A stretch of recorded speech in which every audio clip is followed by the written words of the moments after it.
this is Dave with NTI, and today we're going to go over a couple of troubleshooting things. One of them is for a heating call that just doesn't work for some reason. So you've jumpered out or you've called for heat and the boiler has no response. Would be one particular situation we're going to cover. We're also going to go over some settings that might affect the amount of heat you get. So potentially you've got some heat, so the boiler's doing something, but just not getting as hot as you'd like. And so we're going to start with one of the simplest ones, which is you think the boiler's calling for heat, or should be, and it's not doing anything. So step one in that scenario is going to be to open up your cabinet here. Find your TT1 connection. Probably this has a thermostat or a zone control. I would recommend just make a small jumper wire, jump it out, connect that to the boiler, see if anything changes. If the boiler works with a jumper wire, but not with your zone control or thermostat, the problem is somewhere in the wiring between the boiler and the thermostat, or maybe the thermostat itself is not functioning. That does happen to us in tech support every year. We see that a couple of times. We also see zone controls that just fail to tell the boiler to turn on. So that's always step one. Use a jumper wire, make sure it's a good solid connection, plug it in, see what your boiler does. If it now recognizes the heating call, the problem is outside of the boiler. You'll want to go look there.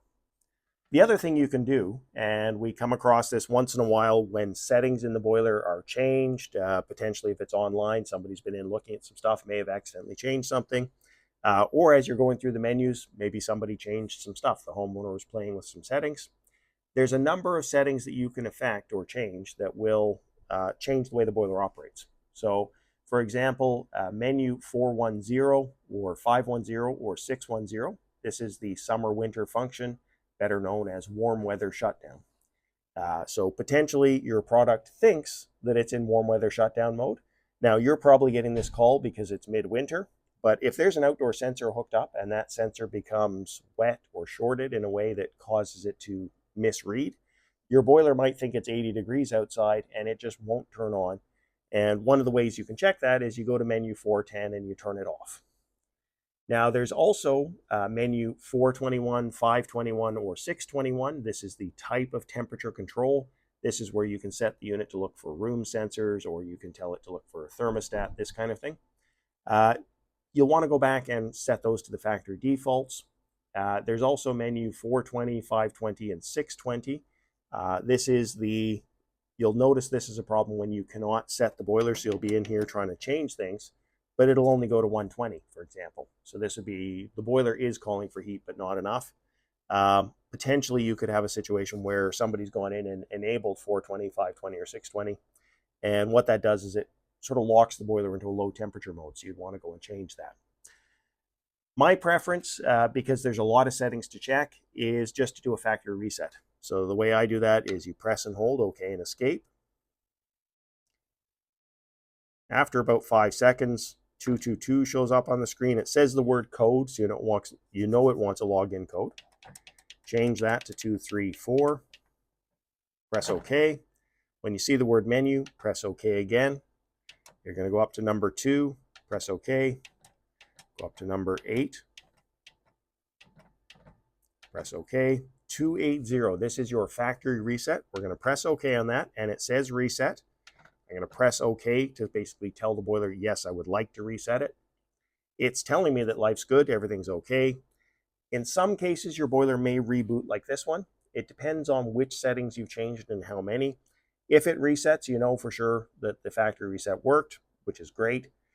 In some cases, if you've only changed a few minor settings, the boiler's just, basically, you're not going to see anything. You'll just see OK on the screen and you're done. In this case, we're going to wait for it to boot up, and our boiler should be back to factory defaults. And in a lot of cases in tech support, we find that all of a sudden the boiler works as everybody expects. And that's because we've told it to go back to using the thermostat, back to high temperature mode. Warm weather shutdown will be off. All of your outdoor reset settings will be calibrated back to normal. At that point, you just go in and change the settings you think you need to configure it for your system. Now, keep in mind, if you have an indirect water heater hooked up, it's going to change it from a sensor to an aquastat. So if you had a sensor in your tank, you are going to need to reset that. The other thing you're going to want to watch is if you've replaced the control board at any point, make sure you go to the replacement control instructions and set those things back up. Potentially the firing rate could change if you have reconfigured the board. So you'll want to make sure you just double check those things. Another tip is we have TT1 and TT2 on the same product. A lot of times what I like to do is just jumper out TT2 and just see what the boiler does on TT2. Sometimes it'll work. If that's the case, you can switch the heating coil over until we figure out why TT1 is not working. You'll probably want to call tech support for that. And lastly, something that may come up is if you're in test mode for the boiler. So if you've programmed your boiler to go into test mode so that you can check the diverter valve, turn the pump on to purge air from the system. So we'll put it in test mode quickly. So test mode is 260.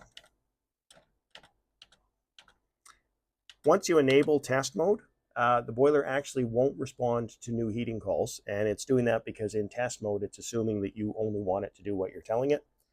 So that's another setting to check, is go to 260, make sure it's set to 0, and then escape back out. Hopefully you find this useful. If you're still struggling with a no heat call, give us a buzz at tech support at 1-800-688-2575. Thanks for watching the video today. If you'd like to check out more videos, see the link below. Don't forget to like, share, and subscribe to our channel for all the future updates. And also check us out on Facebook, LinkedIn, and Instagram.